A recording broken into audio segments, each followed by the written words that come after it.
video, we have another subscriber requested video. Pavel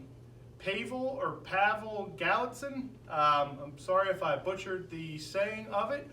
He was a subscriber that requested this video. And what we're going to be doing is a spark plug replacement on a BMW G310r. It's probably similar on the GS. I'm not 100% sure, but we're going to go over the procedure on the G310r. Now, before we start this job, there are a few special tools that we're going to need. One of those being an ignition coil removal tool, as well as the BMW spark plug socket tool. And I will attach a link to where you can get those tools in the description below. One thing that you might want to be weary of on this bike is you have to remove the gas tank to access the spark plug. So that means you have to release the fuel quick disconnect. Now on an older bike, they are plastic and become brittle, so that might be something else you want to consider purchasing before you actually start this job. But if your bike's fairly new, you probably won't have any issues with it, so it's just something that I feel I should bring up to you before we get started on this job. One other thing, since we are working around gasoline, make sure your bike is cool to the touch everywhere. You don't want any hot parts, because if gasoline leaks on those, it could cause a fire. So before you start it, make sure your bike is cooled off. And since we are removing this tank cover, if you watched my video previous as to how to remove the air filter, it might be a good time to consider replacing your air filter at the same time, since there's no point in doing double duty. So with all that in mind, let's go ahead and get started. And before we get started, we'll have to go over the tools that we need for this job. All right, tools we're going to need, just basic hand tools, 3/8 ratchet, extension 12mm socket. We'll need a 5mm Allen. If you don't have them, I recommend getting the extended Allen sockets. These work really well. We'll also need a long extension, and we had to custom make a socket to fit down in the spark plug hole, but it is a 14mm socket. We ground off quite a bit of the socket, so you can modify a socket, but the BMW tool is already set up and all you have to do is use it. We'll need a Phillips head screwdriver. We'll want to disconnect the battery, that way we don't have anything spark and cause a fire. A pair of needle nose pliers, a small flathead screwdriver, a pair of gloves because we will be working with fuel. We have to take the gas tank off, and also a pair of safety glasses because we'll be working with fuel as well. And if you got one, great. Get some type of electric screw gun because it's going to help. It's going to be a lot quicker to get the job done. But those are the tools we're going to need. Let's get started. All right, so to get started on this job, we have to first remove the seat. And then we will disconnect the negative battery cable. Then we will remove the 12 screws that hold the fuel tank cover on. And for this video's sake, I removed the left side panel. I only did that because you could then better see the fuel line when I disconnected it. But once you remove that stuff, then we'll have access to the gas tank. Now before we get started, we want to remove the 4 screws that sit in front of the tank cover behind the steering stem. And if you have a lift, you kind of want to do this off the lift because you get a little bit more movement out of the handlebars left and right, so you can fit your socket in there. It's a little bit easier this way, so that's just my little quick tip. Remove those screws and then put it on a lift, and we can then remove the rest of the screws.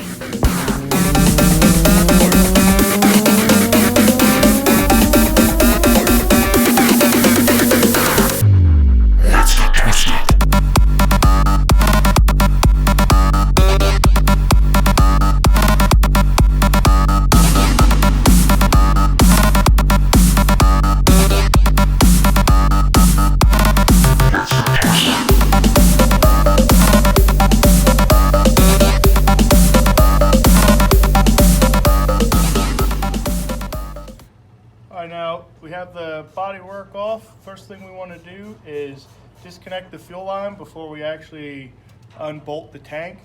And to do that, we just come in and we'll depress on the metal clip that holds the fuel line together. All right, now you got to be careful. This is why I recommend safety glasses and gloves. Depending on how long ago this bike was run, it might still have fuel pressure in there, so you might actually have fuel spraying out when you do this. And all you want to do is make sure you depress that metal clip and pull straight up and out on that fuel line, so that way you don't break it. Again, it is only plastic. They do make metal upgrades for these. It's one thing I recommend doing personally, especially if your bike has higher miles on it. This plastic can tend to become very brittle and break. So it's something to be careful with bikes that have maybe higher mileage on them. This one again is fairly new, so it's not something I'm too worried about. So once we have that unclipped, we can then go ahead and unbolt the tank. We can prop the tank up with our 12mm socket on the extension. That'll give us enough room then to disconnect the fuel pump and then also unhook the vent hose. Once all that's disconnected, we can then lift the gas tank off. Okay, to remove the gas tank, all we have to do is lift up on the back of the tank, and then the tank should just slide out. All right, that's all it takes to remove that gas tank. Go set it somewhere soft because, again, you have a lot of these plastic fittings. You don't want to break any of that stuff. So don't just slam this gas tank down. All right, so once we have the gas tank off, as you can see, the spark plug and the ignition coil, all that stuff's right here. So you can see that easily now. And all we're going to do is we're just going to first unplug the ignition coil. Again, you press down on that plug and pull that apart. Okay. Once we have that unplugged, to take the coil out, we'll just lift up. We'll just wiggle it side to side and lift up at the same time. I highly recommend getting the BMW special tool. I'll put a link in the description below about where you can get the tool. But I mean, if you just wiggle that back and forth, eventually it will loosen and the ignition coil will come out. You gotta be careful when you're doing that because you can possibly break the connection where the ignition coil plugs in. So I recommend getting the tool. I've always had good luck and I haven't had an issue by pulling these out. These are a lot easier than some BMWs, but I recommend getting the tool. And now while we're on the subject of BMW special tools, let's talk a little bit about the spark plug socket itself. Now, as you can see, we had to modify just a 14mm socket, and all we did was just took it out to the grinding wheel and ground it down until we had it thin enough to actually fit down in the spark plug hole. As you can see, it's very tight quarters inside there. So if you don't have the BMW special tool, you're gonna have to do something and modify a socket to make it fit. But all we'll do now is just grab our socket and very long extension. We'll go down into the spark plug hole there. And then it's just typical loosening of a spark plug. You may need a magnet, or what I like to use is I put a magnet inside the socket here. So I glued a magnet inside this socket so that it would pull this out. Another way you can get your spark plug out if you don't have anything to grab it is just take the coil, and all you're doing is just pushing it down once you get that spark plug loose. And again, that'll pull the spark plug out as well. So there's a couple ways you can get this spark plug out without having to use a special tool. At this point, you can replace it or you can inspect it, see what it looks like. But I'm just gonna reuse this one because this bike has really low mileage. So I'm just gonna put that back in and then we'll go over the reassembly process.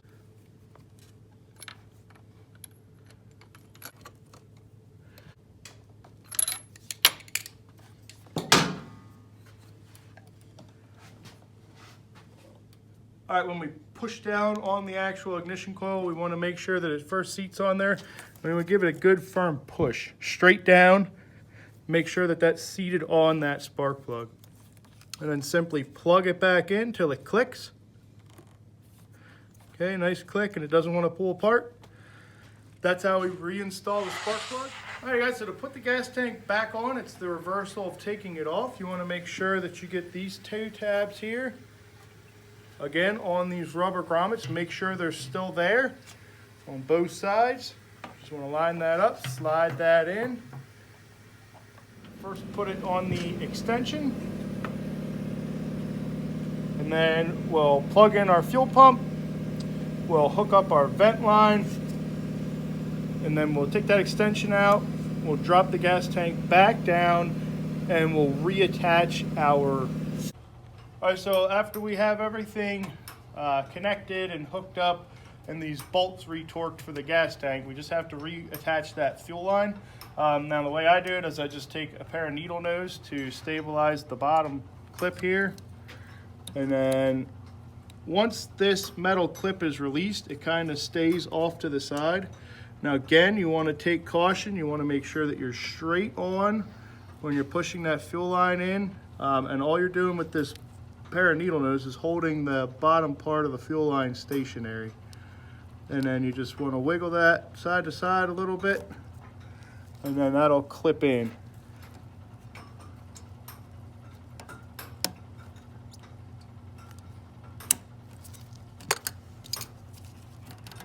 All right, sometimes it helps to get a little bit of gasoline on that O-ring. It'll help that slide together.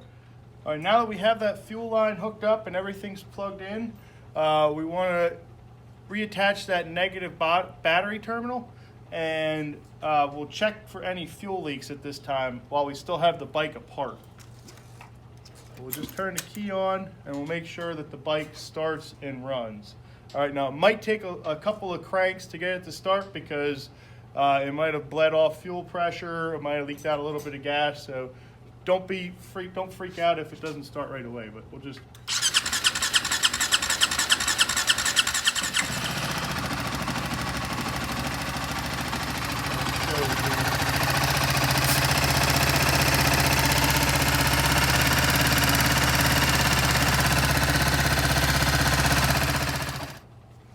All right, so great news. This one doesn't leak. Looks like we did a good job there.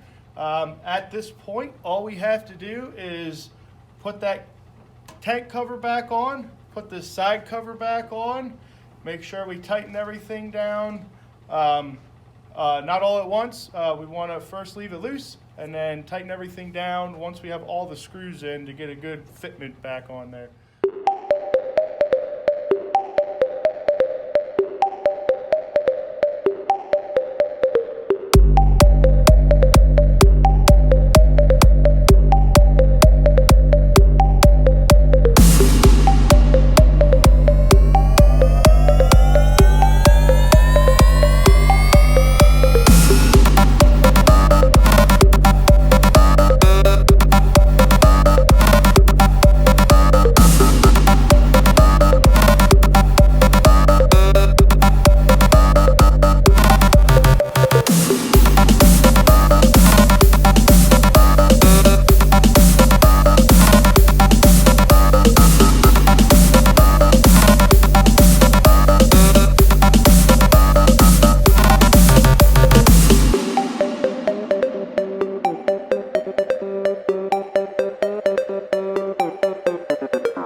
Guys, so now we have it all back together.